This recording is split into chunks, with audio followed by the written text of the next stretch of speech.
Yeah, Might even be late afternoon in some places. So it's good afternoon from Dubai. Good morning from London. for sure, for sure.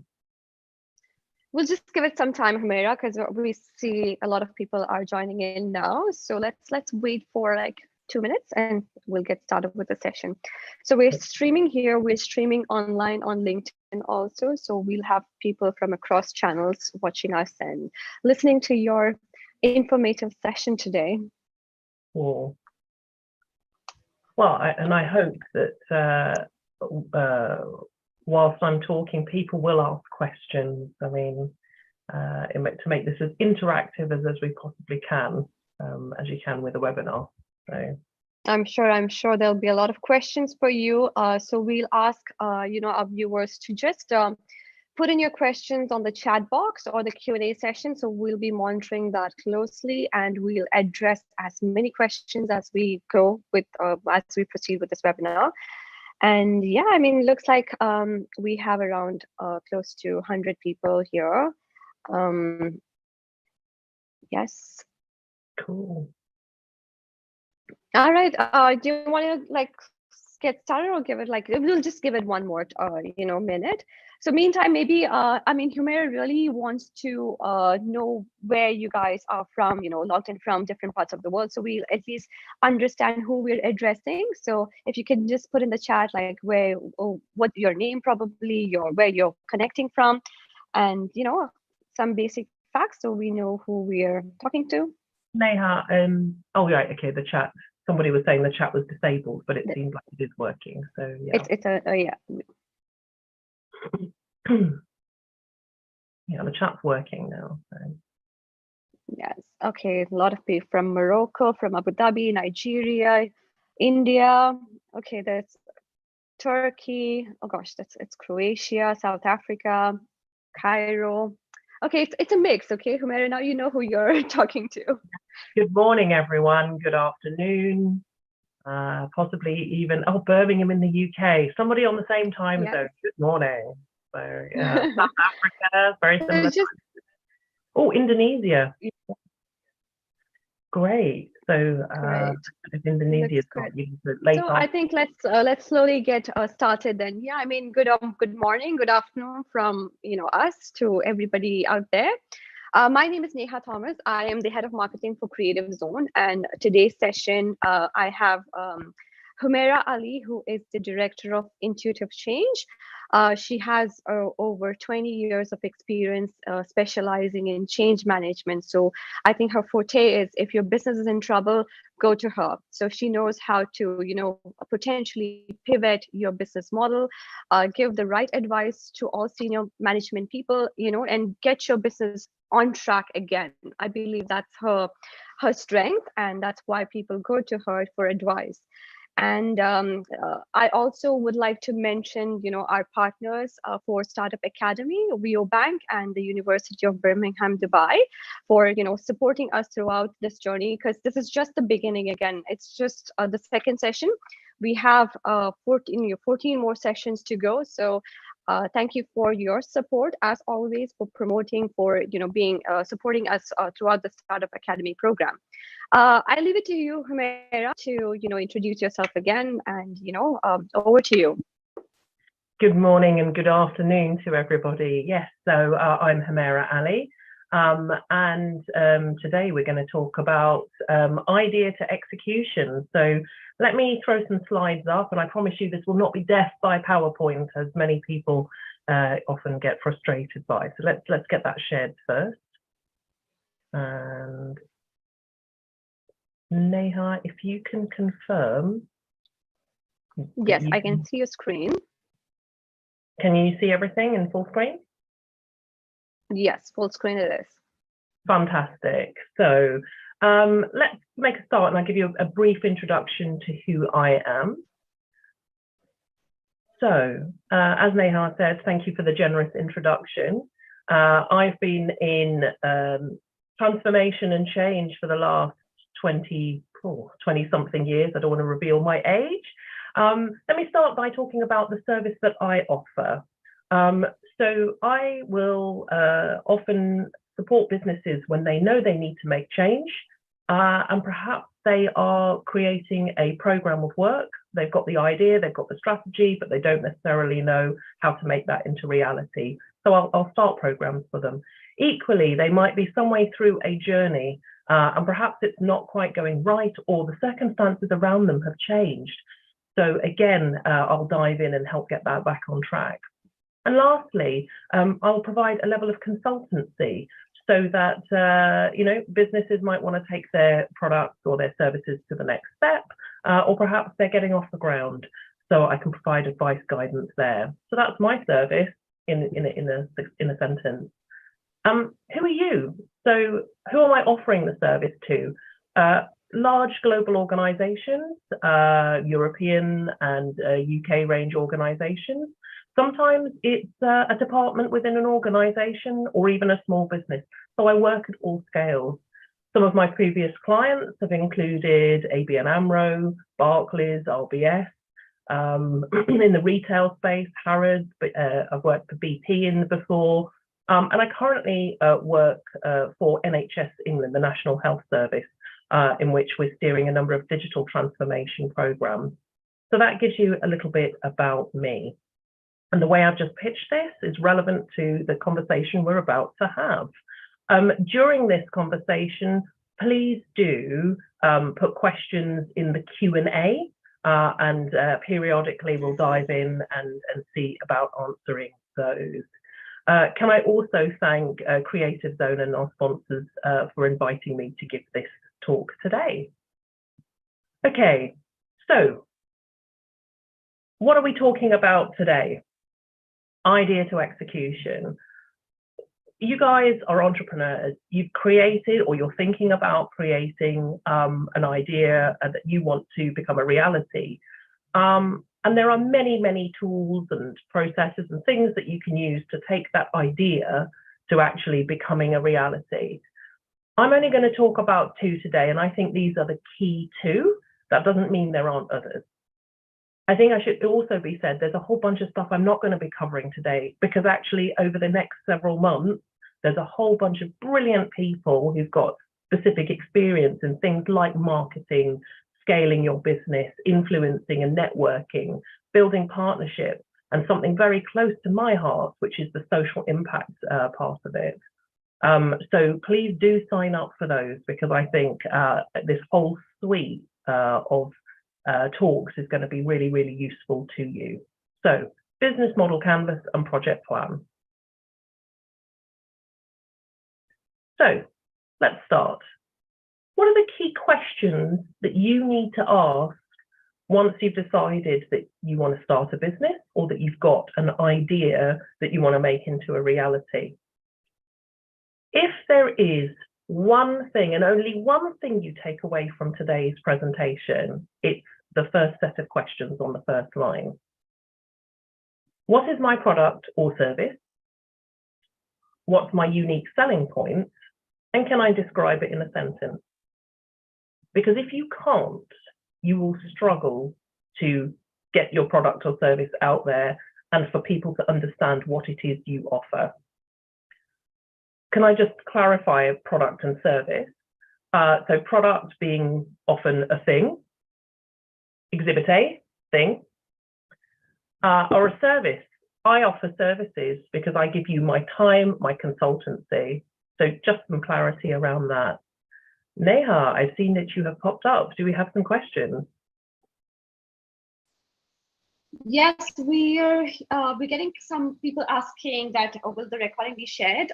So yes, the recording will be shared. The slides would be shared, right, Humera? Absolutely. I'll make sure that you get the slides. So, and not a huge number of slides here, but there are some links at the end which you might want to take a look at for sure. Right. So that's it. Yeah, please carry on. So meanwhile, if you have any questions, feel free to put it on the chat box. I will be addressing it to Humera. Okay, thank you. Cool. Thank you. So what's my product service? What's the unique selling point? Why is my product or service better or different? What can it do that others can't do? Why is it? Now, your product doesn't have to be unique. All right, so let's think about mobile phones, for example. If we only ever had one brand of mobile phone, that would be a bit boring. Things that actually stimulate a market is a variety of the same or similar things. However, whenever you're thinking about mobile phones, they sometimes have different features, or they're part of a different brand, different branded sets. So, something to think about there. But they're describing it in a sentence. I'm sure many of you have heard of the phrase, the elevator pitch. You happen to be in the lobby of maybe a hotel or an office space, and suddenly you see a possible key investor or somebody who's a real influencer, and you get into that elevator with them. You've got, between the moment you get into that elevator to the time that they get out, maybe on the 17th floor or something, to introduce yourself and in a sentence say, hey, this is what I'm all about, to get their interest. I know a lot of people often stumble in this space. They get very excited about the products that they have or the service that they have. But in failing to be able to describe it succinctly, people often ask questions such as, so what is it that you can do for me? Or I've got these problems, how can you help? And then they really stumble and struggle to explain. So I've belabored that point, but the first point is the most important. Let's go through the rest of the things that you need to think about there. Is there a demand for my product? What does the market look like? Find out, actually, what are people looking for out there? Now, I know some of you might say Steve Jobs didn't do that. Steve Jobs thought about what is it that the market will want, and let me give them something that they don't know that they need. Absolutely brilliant if you're in that space, and it's all about risk and taking a punt.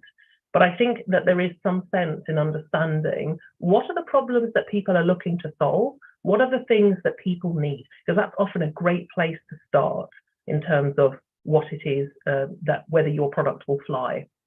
Who's our audience? And how are they going to know that your service or product exists? And actually, for the rest of this presentation, I'm going to use the word product just for ease. Where do I find this audience?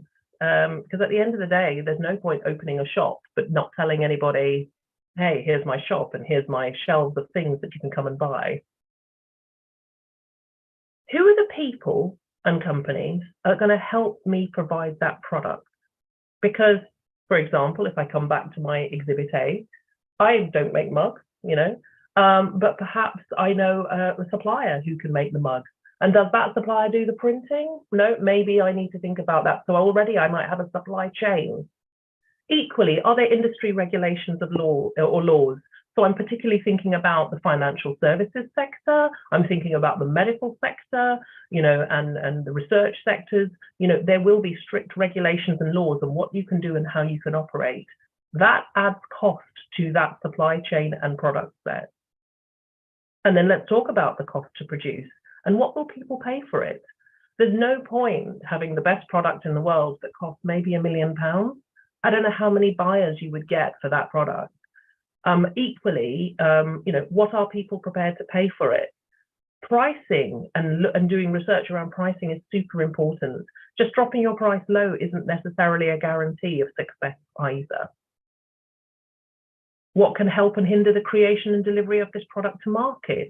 So this is where we think about something called risk management, and we'll talk about that in a moment when we get into the project plan section. But effectively, it's all well and good. So if we think about the world of computers and the world of, let's say, laptops, we know that a lot of the component parts are made in only 2 or 3 countries in Southeast Asia. That immediately places a risk if, for example, we think about adverse weather. Hey, a few years ago, we had a pandemic. What does that do to the supply chain? Immediately, if there are problems and disruptions in your supply chain, that means you won't have as much product to sell. The price of the product component parts will go up. What does that do for your margin? So I appreciate that's quite a large example, but there may be smaller examples closer to home. And the last question, and I think this is a really important question too, who am I? How will I, and should I even inject my own brand into this? So I give you 2 examples. Richard Branson, I think a lot of people know, is the owner of Virgin. The Virgin brand is synonymous with him because wherever he is advertising Virgin, you see him as well. And he very much injects who he is and what he is into the brand and into the brand culture of those organizations. Equally, if I use Jo Malone, so she's got a lot of beauty products. When she sold her business, so she's no longer the owner of Jo Malone product. She may or may not have shares in the product. One of the things that she said was, what I hadn't realized was I've kind of almost lost the entitlement for my name. So there's a lot of things to think about in that space. So key questions, things that you should be asking yourself about your product. And that leads into the first of our tools, the business model canvas. So with the business model canvas, I'm just going to move my own Zoom thing out of the way. With the business model canvas. So this is a tool where you can map the answer to some of those questions. And it's really valuable as a tool to do before you start, but also it's worth doing periodically when you do have your business up and running. And maybe you either want to take your business to the next level or you want to do a review on where you are, say, after a period of time. So let me start very quickly in the middle. We're not going to go into detail in this, and when you get the slides, you can have a read and you can go and take a look elsewhere. The value proposition. So this is the, what is my pitch? What is it that I'm actually going to be able to do for people? Is it the service that I'm giving them or a product I'm going to give to them? In the right-hand half of this business model canvas, we've got all of the people that we are looking to sell to, and the routes to selling to them. And on the left, we've got all of our key suppliers and the people who will help us to make this product, the key activities and resources required for them. So we are thinking about those customer relationships. Who is this product for? Who do we want to build relationships with? And sometimes it's not about making a relationship directly with your audience. Sometimes you need people along the way. So in this day and age, social media influencers could be one of those people. Sometimes it's about maybe partnering with other brands who may already have a level of reach. Maybe there's a different thing. And equally, it's about, is my target audience of a particular class or wealth? Is my target audience of a particular industry? Lots of things to think about there. And that kind of, comes into the customer segmentation piece. And later on, there will be conversations about marketing. And so you can learn more about how to do that then. The channels, how do you actually get there? So all of those are quite interrelated. And on the supplier side, who are my key partners to delivery? What are their resources? What are their constraints? And what is the opportunity of working with them? And what therefore do we need to think about in terms of how, if there's more than one, how they interact with each other? What are the key activities? So we're going to talk in a moment about plans, but also how do we tie all of these boxes here together? And key resources. Hey, can I do this on my own? Do I need people within my own company? So lots to think about there. And underpinned by two really key elements. One is our cost structure. What does it cost to make all of this? One mistake that a lot of people make is that they think about getting their product out there, but they don't think about the cost to actually manufacture, plus the cost to market and all of those other pieces. And just lastly on this one, revenue streams. So how is this going to generate money for my business? Because you've got a cost of the product, you've got the cost to pay yourself, to pay staff. If you're in a regulated industry, there may be costs there. There's a whole variety of hidden costs. So you really need to not only think about costing things, but costing things with some sort of bracket, the best case and the worst case scenario as well. So I'm going to stop there. Neha, do we have some questions? Yes, Humera. So coming to the value proposition. So there was a question. Could you tell us how to create a USP? The ways that will probably click with the right user. So how do you go about defining a USP for your product? Yeah, I mean, I think there's not a single right way here when it says to create a unique selling point. Sometimes the USP will be found in the product itself. Okay. So sometimes this is, let me put this a different way. When you're sitting there, so I'll give you another example. Maybe this is the best way to articulate it. I'm having conversations at the moment with a number of colleagues about setting up a social impact consultancy. And we thought, okay, you know, the environment, sustainability, huge topics, but there's a lot of people moving into this space right now. And we had a conversation about unique selling points. Well, why would people come to us over, say, going to the Big Four consultancy or going anywhere else? And, you know, we sat there thinking we could spend quite a lot of time just trying to find in our heads what the right unique selling point might be. Actually, one of the things that I probably didn't spell out on the last page was when we're thinking about who's our audience, there's something about market testing as well. So actually, one of the first things that we can do is go and speak to sort of friends in other industries or potential customers who we've got good relationships with, even testing with family, friends, and people who are completely outside of the sphere of what we might be thinking of selling, to test what do they think, what do they like about it? And often through those conversations, you can also flush to the surface what is the one thing that really kind of sells well about that product? And, you know, that is another way of generating. So it's not all about just sort of sitting and thinking about it for yourself. You know, I think there's probably a number of other things and it's a much longer conversation, but let's go with that for now. Absolutely. I mean, it's always advisable to do the research first, right? Before, you know, getting into the market completely. Absolutely, absolutely. Sorry, you wouldn't necessarily just go off and arrange meetings with people. You should have something, perhaps a one-pager documented, which says this is what it is, this is what it can do, this is how it can solve your problems, and something a little bit about who you are as well. People are not robots. People don't just buy into the product itself. Investors in particular buy into you. So you put as much effort into who you are as it is the product or service to sell. So I believe this whole personal branding also plays a vital role, right? Absolutely. And I know that there's a session about branding. There's a discussion. Exactly. We have ongoing sessions on this. So it will be like a continuation of it. All right. Humera, there's one more question. What is meant by streamlining in relation to reducing cost? Streamlining. Okay, so when you are thinking about the creation of your product, we've said that there's a whole bunch of costs associated with the manufacture, with the marketing and everything else.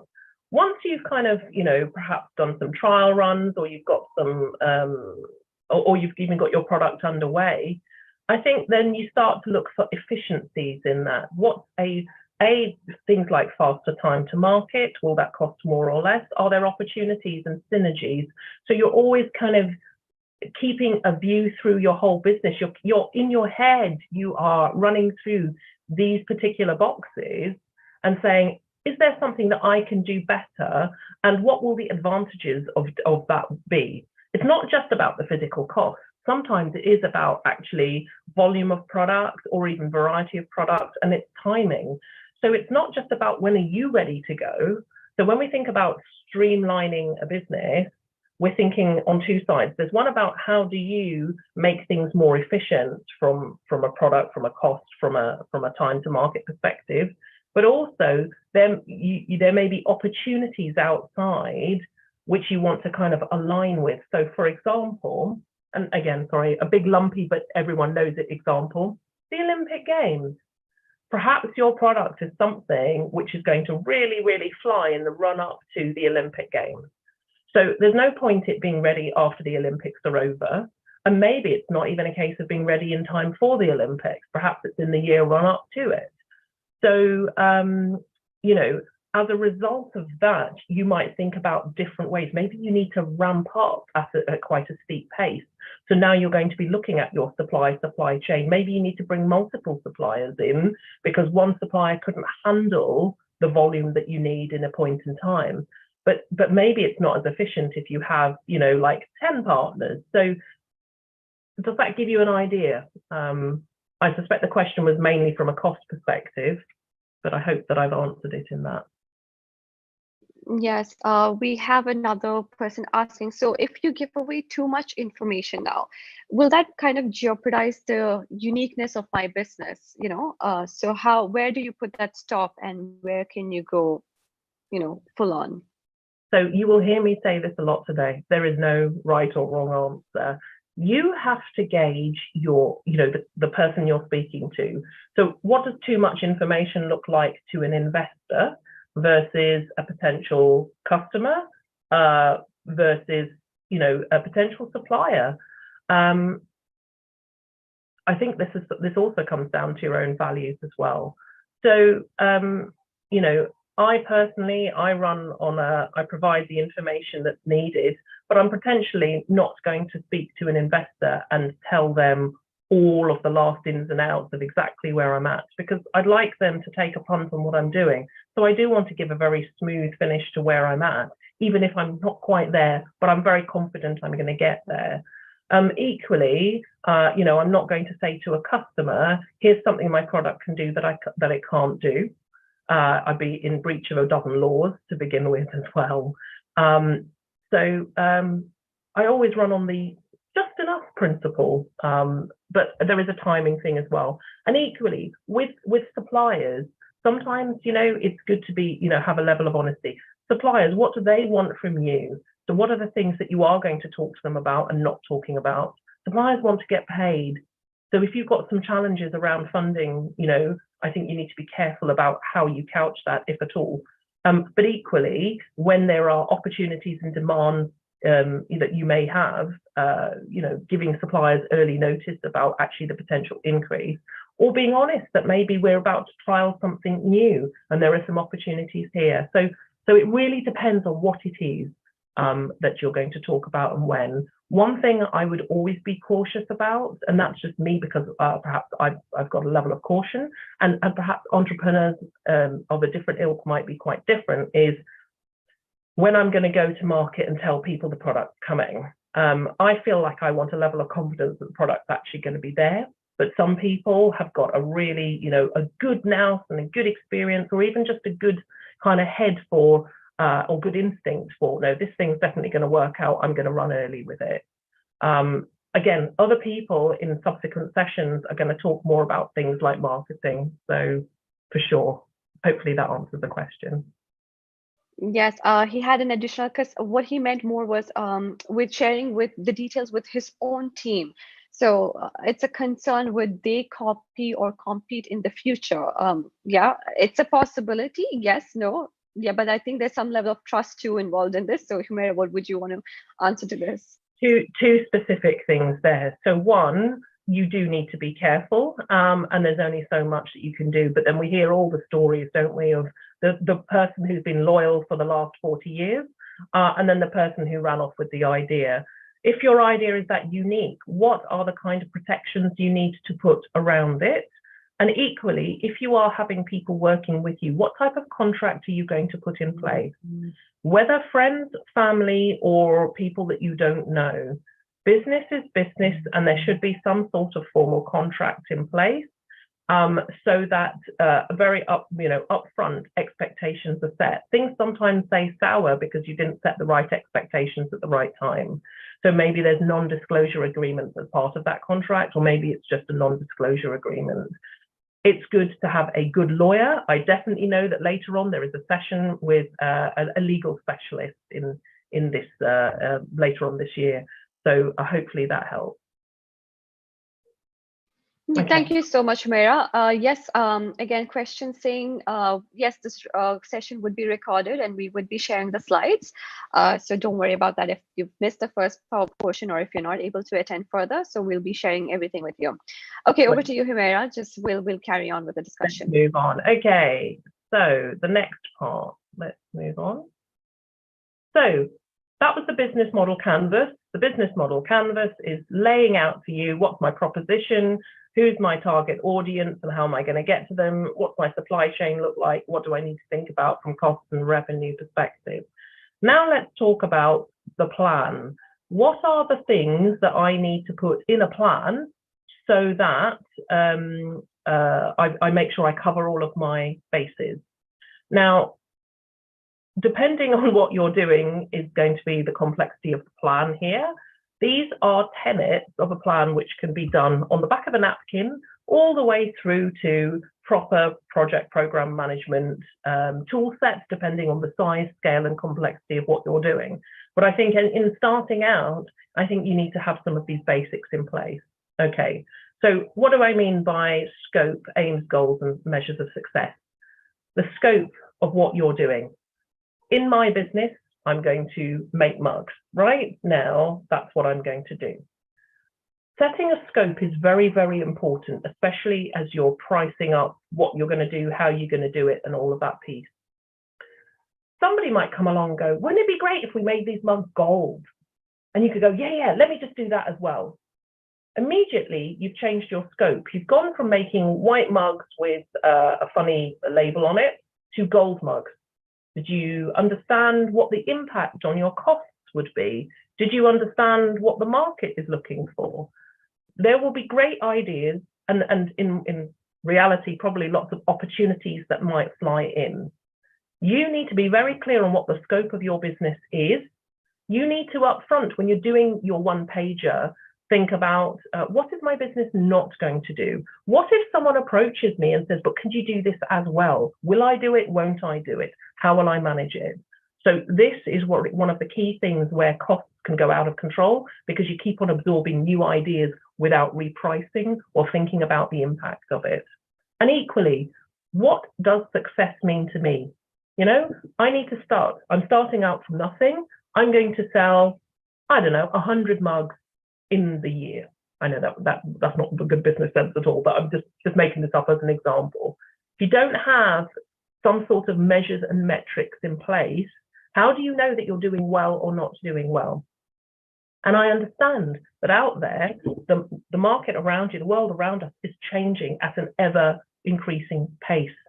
So when you think about those measures don't remain static, but you do need to have something that you can put a stake in the ground and say, I said that after 6 months, I wanted to be in this place. Maybe I'm a little bit behind, a little bit ahead, or actually my product's flying. I'm going to way outstrip those targets. Perhaps I should reset the target. So scope. What's the business case? What's the case for doing this? Now, business cases mean different things to different people. To me, a business case is I have a proposition and it's going to add value and there's a case for doing it. The minute that any of those components are no longer true, as in it no longer adds the value, or I'm not going to get the right income, or the risks are too high, the business case doesn't stack up anymore. So we got to think about, you know, the basic case for change. And each of these line items here, they are like big subjects in themselves. So you need to go and look in a little bit more about those after this talk.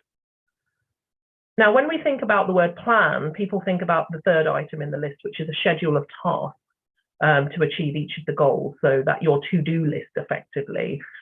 You do need to know, what is it that I need to do? What's the sequence I need to do it in? Well, we're human beings and we don't work in a linear way. There's several things maybe happening at one time. How much capacity do we have for doing those things? And what's the most important thing? Do I need to do everything?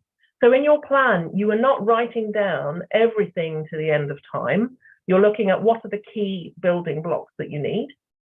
And secondly, you need to avoid doing something that we call bells and whistles planning, which says, I'm going to make my product and then I'm going to upgrade it this way, and then it's going to have gold plating and all of these kind of things.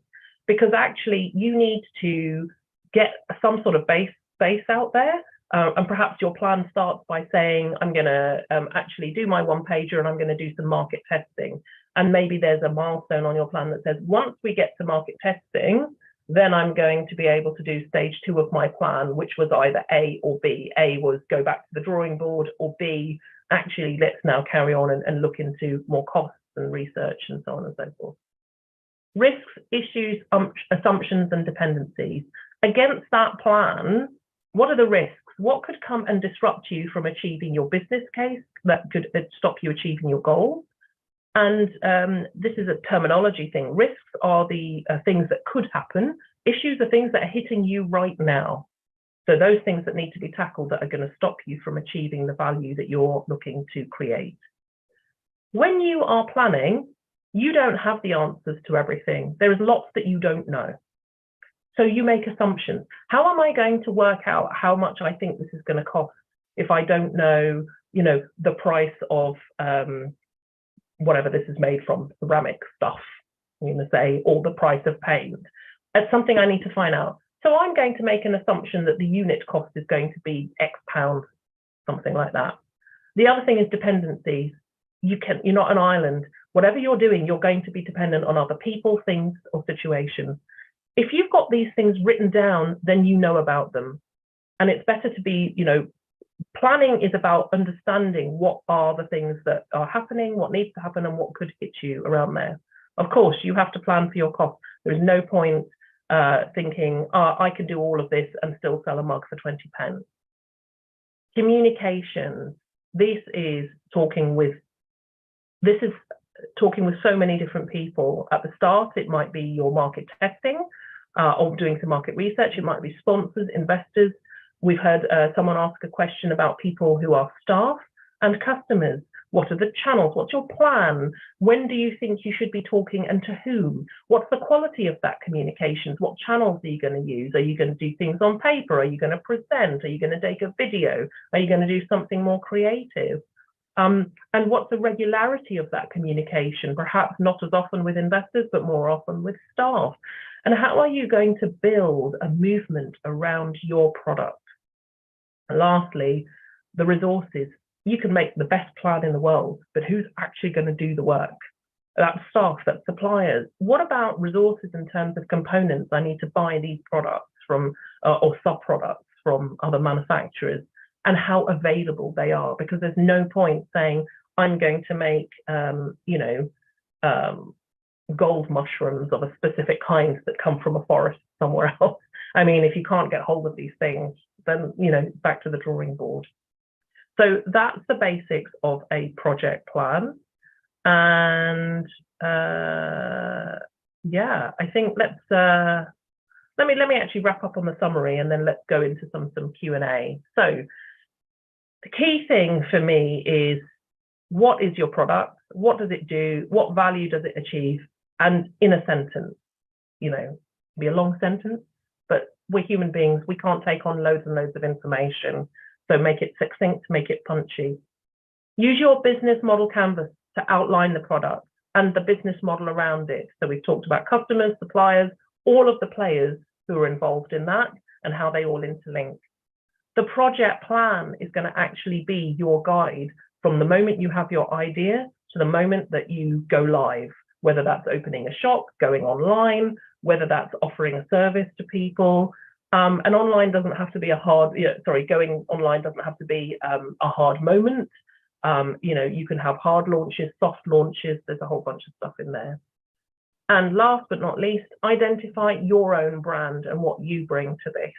Who are you? Because people buy into not only your product or service, but they buy into you. So let's stop there. And Neha, any questions? Yes, we do have a few on the risk side of things. And just going back to, the patent side of things, how you wanted to patent your idea and stuff, there's a question here. In Nigeria, the patent registration is very expensive. So this gentleman has discovered that it's safer to go with WIPO. What would you advise that I do to protect my ideas? Is there any other alternative that you could probably advise? Yeah, I'm afraid I'm not an expert when it comes to patents and that legal side. I think in the legal session later on, that's something perhaps to prep that speaker about. And I think it's different for different countries too, right? There should be some regulations. Different countries and protections. And at the end of the day, people will always find a way around some of those things as well. I think it's a tough gig, right? If you've got a great idea. You shouldn't let that hold you back. But you should have good lawyers around you. That's the only advice I can give. but I can't also talk about actually how the modus operandi of people in a country and how much adherence to the law there actually is. So I'm sorry, I don't think I'm giving you the answer that you need, but I think it's really, really important to understand it's different in different countries. Get a good lawyer is always my advice. Okay, yeah. Thanks, Humaira, for that. Would market testing involve a test and fix it approach, or doing a quantitative or qualitative research with potential customers would be better? Which would be the best way to go forward with the research? So again, there's no one best way. It depends what you're doing and how you're doing it. So if we go back to my earlier example about the conversation I'm having around a social impact consultancy, initial testing is going to be having a coffee with some nice people and having a chat with maybe I sent them a one-pager in advance and had a conversation about, what their problems are, how I can help, or even just going into a listening exercise. Equally, sometimes paid market research is the right way forward, and that can come in any size or scale. And the market research really is scalable from the smallest to the largest. So it's not about doing one over the other. I mean, even if I've got that initial product and I'm going to test it with family and friends can sometimes be a little bit biased, can't they? I don't know, maybe not my mother. That's another conversation. But, it's definitely worthwhile testing it, and sometimes testing it with people who perhaps you don't necessarily always connect with. Maybe that's a communication thing. People who are it's very easy to go to people that we like, people that we get on well with. Obviously, when you're going to test it with people in a locus that's further away from you, those people potentially could be customers as well. So you definitely do want to kind of get a slightly easier start if you can.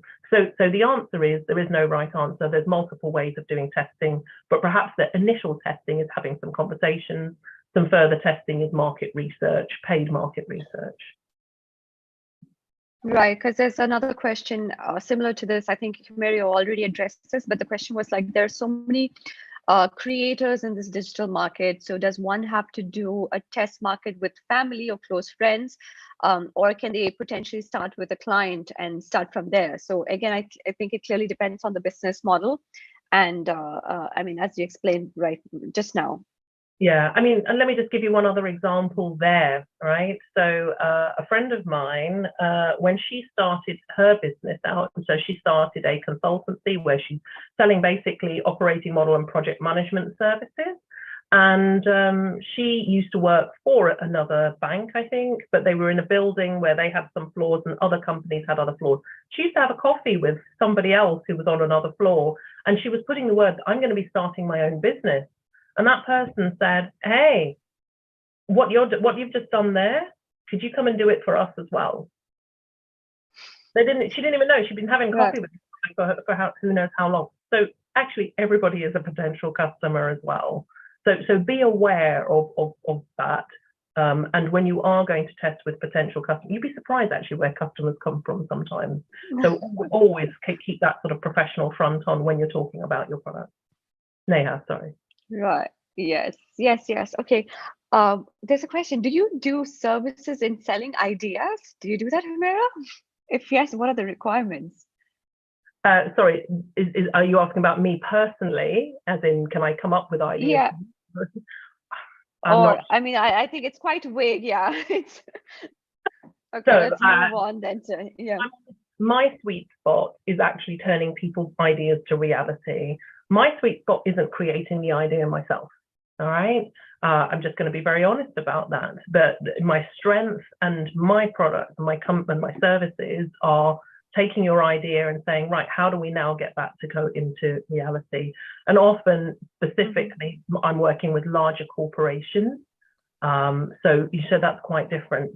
But in terms of the idea, be the idea generator. I'll give you one other example on idea generation. Another person that I know started what's now a really successful organic greens business in the US. He himself was a journalist, but he is a vegetarian, And he said, I'm fed up of going to restaurants or even supermarkets, and the greens, the vegetables that I have, they're just really poor quality. They're just really, really rubbish. And along with a friend, he became, now it sounds strange, a journalist to a farmer, but they looked at some of the latest technology, and they started to look at organic, but they started to look at the growing techniques that might be, in not just sort of planting in the ground outdoors. And they've now got a huge sort of enterprise where they're selling into supermarkets and whatever. And it all started from a problem he wanted to solve, which was, I'm fed up of like vegetables just being really rubbish, and we need to have some good quality produce. So often ideas start with a problem that somebody needs solving, because a lot of people are living in the moment, whether that's good or bad. Right. All right, so let's move on. There's a lot of questions coming up, Mera. So again, there's one. Hello, my name is Julian. Hi, Julian from Indonesia. I have a social enterprise marketplace for coffee and donation coffee project. Currently, my cost structure is bigger than the revenue stream. Okay, so I've already made a social business model canvas too. Maybe you have some advice for us how a social enterprise can get engagement from community. That's a whole huge topic, and I'd be very happy to talk to you offline about that one. So I don't know that I'm fully understanding the question, because on one side I'm hearing that your costs are greater than your income, and on the other side, yes, I'm hearing about better connection with the community side of it. I feel like they're two completely different questions. Have I understood that correctly? Yeah, so his concern is his cost structure is bigger than his revenue stream, although he's made a social business model canvas, again, and how a social enterprise can get more engagement from the community. Maybe he's trying to see how he can drive engagement and get more sales, maybe? I see. So, and I don't want to take away from anybody else who's going to be talking later on when we're talking about sales and marketing, because those tenets will apply. Just take a step back around the cost structure. So I think the first thing is that when you are like a community enterprise, a social enterprise, and you're thinking about some of those structures, there is something around pitching differently to different types of investors as well. Obviously, we mentioned streamlining earlier, and if you're looking at increasing sales, again, have you done your mapping of target audiences? So when you say about sales into the community, I think I need to know more about your business, because is that a social enterprise isn't always selling the product to the people that they're directly trying to help, and if that is the case, then there are some other considerations that you need to take into account. If you are, say, and it depends on the nature. I think that's one I actually want to take offline. I think there's a whole bunch of other information I'd need to know. Yes, I believe exactly. I mean, it's not just advisable just to give off on the top. I mean, it's a deep topic itself. Yeah, I understand. So maybe, Julian, we can probably take that question offline and we can address that, separately, so that we get more intel about exactly what your business model looks like. Yeah. Now, if a business model is simply imitable, so you can imitate your business model, and would that make it less valuable to potential investors? While the company will have the first mover advantage, it can be imitated, especially by incumbents. How to deal with such risk? Gosh, that was a lot in there as well. It depends on your investors. Again, what are people investing in? If you're, you're not going to put a business model canvas as a product in front of the investor, right? Let's start with that one, just in case anyone was thinking of doing that. That is for your own reference. If I feel like I want to break that question down into several parts, isn't it? So can we just take the first part of that question? Yes. What is there? I mean, there's a lot of, so my business model is you can imitate my business model. So there's a lot of, how will my business be appealing to investors? That's the first part. Yeah, absolutely. So there's a lot of competition. Yeah. No, absolutely. So firstly, let's separate things out. What your product and service is from the model of how you're structuring your business and how you're taking an approach, right? They're two separate things. Because the investor is going to be thinking, and it depends what it is the product or service that you're selling, that's ultimately what they're investing in. They want a level of confidence that you know what you're doing if you have thought about those things, your actual sort of plan or even structure for your business, a lot of businesses are going to be structured in a similar way. There aren't, there aren't like a 99 million ways of sort of structuring your business. Okay, so there are some common principles that a good investor will already have a lot of experience or a good nose for, that says this person knows what they're doing, and I'm confident that they will structure and grow in a logical way. So so I think the first part of that question is more about actually the product or the service than actually what's behind it. So, and the second part of the question?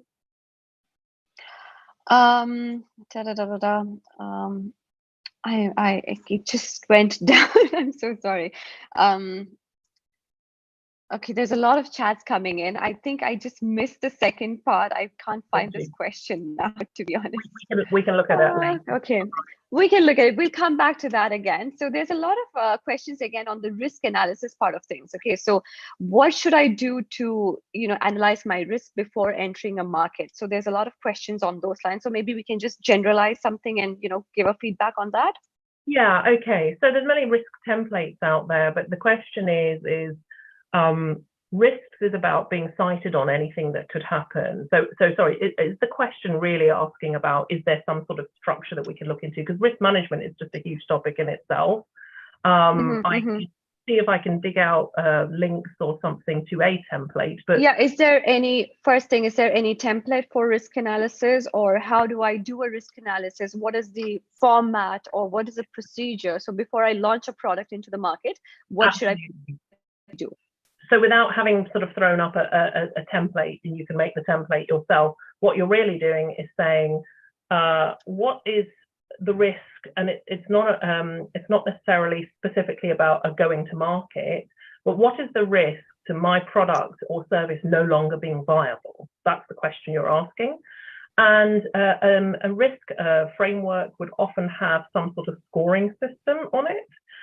Where the scoring is going to be against things like risk to do with changing costs, risk to do with the environment, risk to do, there's a whole sort of bunch of different things in there. And you will have the scoring against what, without you intervening or doing anything to mitigate that risk, what is the score? And then you need to get to a point where you're saying, okay, if after I've taken action, or if taking action is even the right thing to do, what does that score look like? So that's quite a formalized sort of risk management. That's how you do it in a larger corporation. If there's anything where the risk profile is too high for your liking, so we talk about something called risk appetite, which is how much risk am I prepared to bear, then absolutely. And I've seen something just pop up about, do we consider risk management under the business case? Absolutely. Project plan? Absolutely. That's very much where you do it. In reality, I'm going to have, a spreadsheet, or I'm going to have something, or a piece of paper, or even something up on the wall which says, here are the things that I need to be concerned about. And depending on how industrialized you're going to get, it's going to get more and more formalized. Does that help? All right. Okay. Yes. Again, there's a couple of questions on the investment side of things, on fundraising. Is there something more do you want to explain, or in your slides to come up, or do you want to take it now? I'm kind of at the end of my slides. I've just got a couple of links at the end. When we think about fundraising, is a whole topic in its own right, actually, about the approach to investors. I do have a link for a sample pitch deck. So for those that are unaware, a pitch deck is basically like an investor deck, which is maybe PowerPoint. You can do it as a Word document, whatever you need, whatever you think is going to land the best with your audience. You do have to judge your audience in terms of the format of material that will appeal to them. There are some very traditional investors who like to see proper Word documents and with maybe some spreadsheets or some numbers behind it. Others are very happy in a PowerPoint format. So we'll worry about that second. In your pitch deck, there is something around talking about really going from the start, really. This is the marketplace. This is the problem we're trying to solve. Therefore, I have this product and service. This is what it could do. This could be its reach. There's a whole bunch of information there. It's the same information you'd go if you were going to see a bank about a loan, right? I appreciate today you just get loans online and things for your business. But when we think about fundraising, people want to know, what is it you're doing? what is in it? What's in it for me? If I'm going to invest in this, what am I going to get? What returns am I going to get? And if you're really kind of stuck, then why not have a look? There's a television program called Dragon's Den, where people are literally going and standing in front of 5, real experienced entrepreneurial people who are now investors. And they have to, talk about, this is why you should invest in my product. Fundraising is going to be identifying the sources of where you would get that funding. And that ranges from investment to bank loans to a variety of other things. Sometimes there's community investment. There are many different models out there. But ultimately, then it's how are you going to lay out to those investors why they should invest in your product? Because ultimately, someone's going to say, what's in it for me? Am I going to get a good return back on it? All right. Correct. All right. And how can we get our project to be funded as a pre-seed? Is there any format or application or procedure to do this? Would you have any feedback on this? So when you are thinking about your product and you're talking about a pre-sale stage, I mean, I think there is something around development costs. And that again is something, it's a case of going to an investor and saying, hey, I've got this thing to get off the ground, come and partner with me, here's the deal, we're going to do some development and testing and what have you. In fact, you might need a suite of investors and also in some cases, depending on the nature of your business, you can apply for funding, seed funding. So sometimes there are grants available, sometimes there are government grants available, depending on the country you're in. So it really depends on the nature. You should be exploring all the different sources of funding and applying for those. And I appreciate we're about to hit time. So very quickly in the United Kingdom, for example, there are a number of entrepreneurial grants and business grants. And sometimes, there's a friend who, following the pandemic, we had a test product which we thought actually could help people who are in some of the poorest categories. And she applied for funding and got that funding from the government to just do a component part test. So, there are options for funding early on as well. Yeah, there are a lot of incubators and accelerator programs also in the Middle East, if you can look for it. So clearly there'll be a lot of investors who are ready to, I mean, how strong do you think the financial component should also be there, Humera? I mean, do you have to have like a clear forecast of your financials on the business plan that you present to investors? So, it's quite appealing to them? I think you do. I think it's kind of erroneous to kind of think, oh yeah, we'll figure it out later, because that's where a lot of things are on the ground.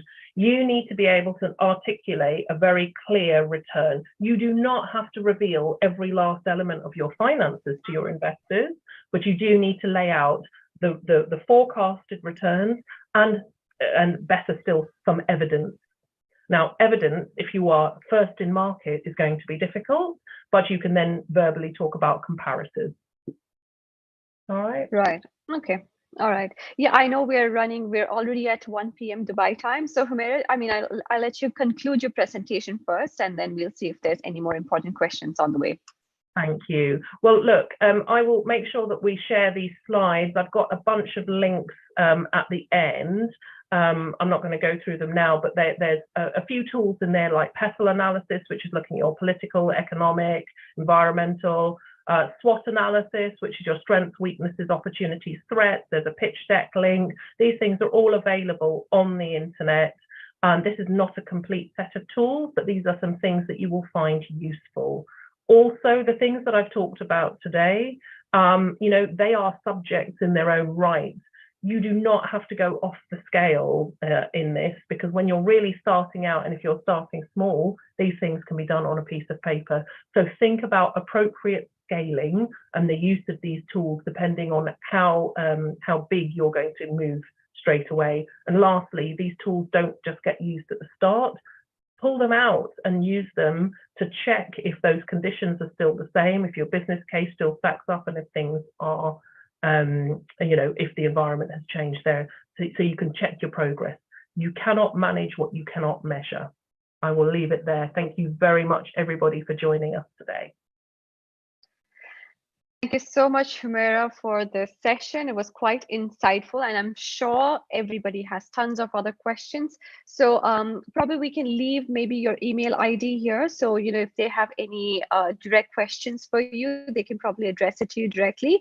We will be sending out all the details, the recording of the session, the presentation slides, which Humera mentioned. There are tons of links there which you can potentially look into. So I'm sure that's going to be a useful study material for you. So after going through the whole presentation again, if you have any questions, feel free to contact the Startup Academy ourselves, and we will put you in touch with the right people with the right answers for you.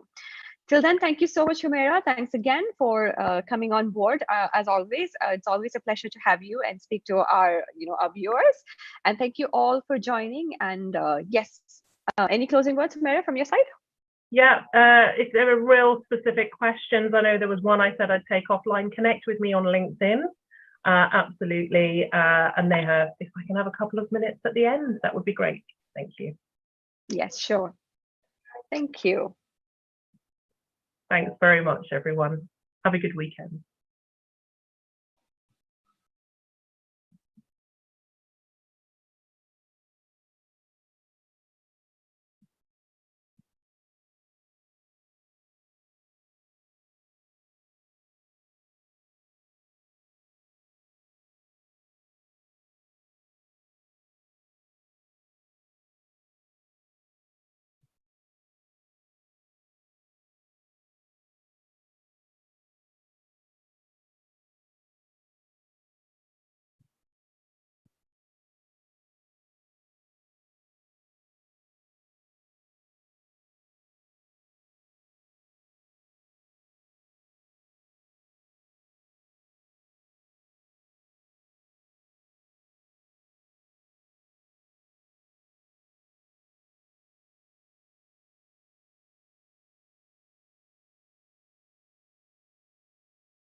I think it's still streaming.